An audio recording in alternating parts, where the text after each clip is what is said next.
Jumpa lagi dengan saya Yedi Indra di Seruput Kopi Cantik dengan renungan yang berjudul Mau Sukses?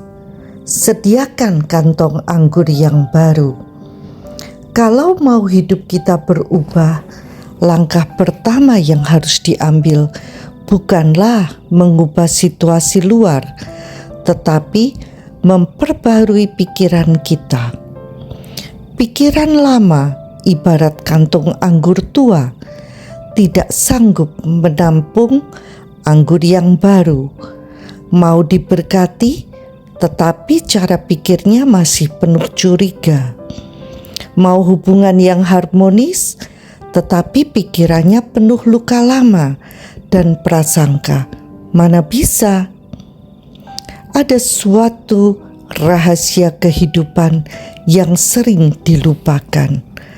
Perubahan sejati dimulai dari dalam, dari pola pikir, dari keputusan untuk menyingkirkan sampah-sampah batin yang selama ini kita pelihara.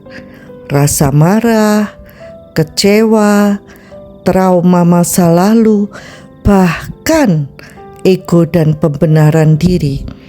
Itu semua seperti baju kotor yang harus dilepas sebelum kita bisa mengenakan pakaian yang baru.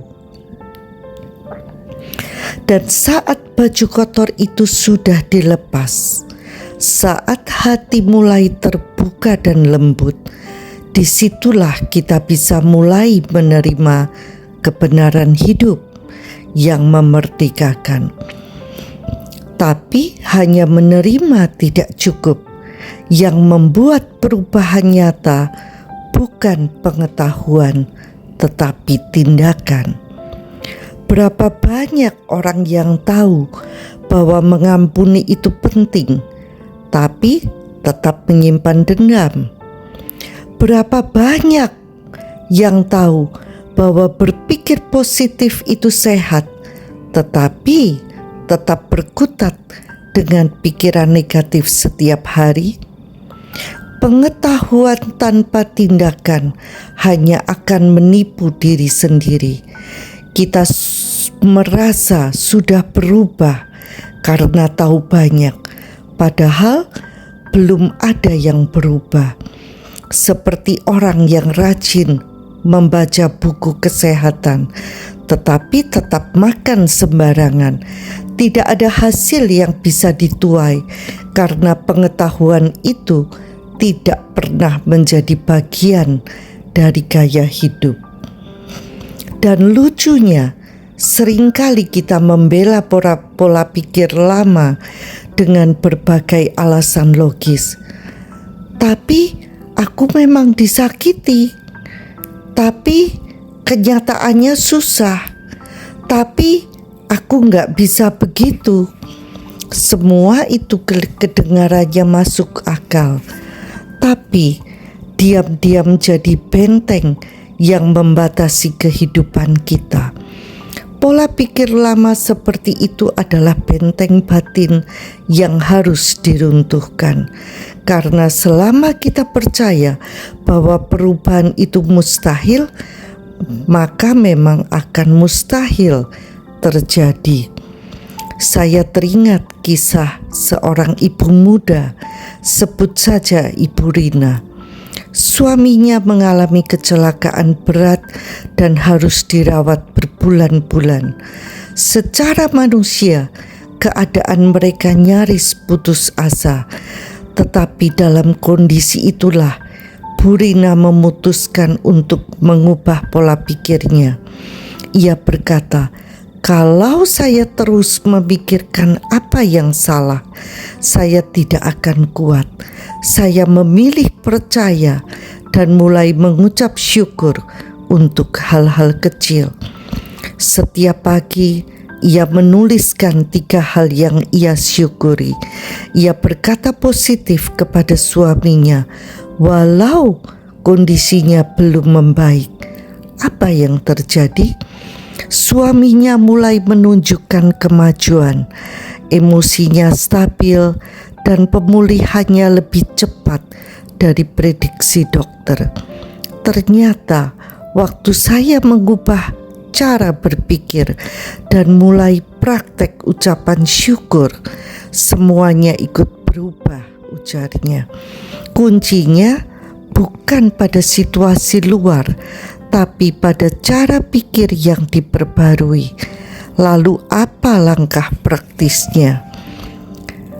Miliki hati yang rendah dan terbuka, berani mengakui bahwa pikiran kita butuh diperbarui. Lepaskan ego dan izinkan kebenaran masuk.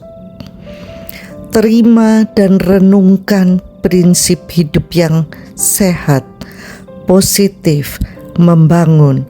Ulangi dalam pikiran sampai menjadi bagian dari diri kita.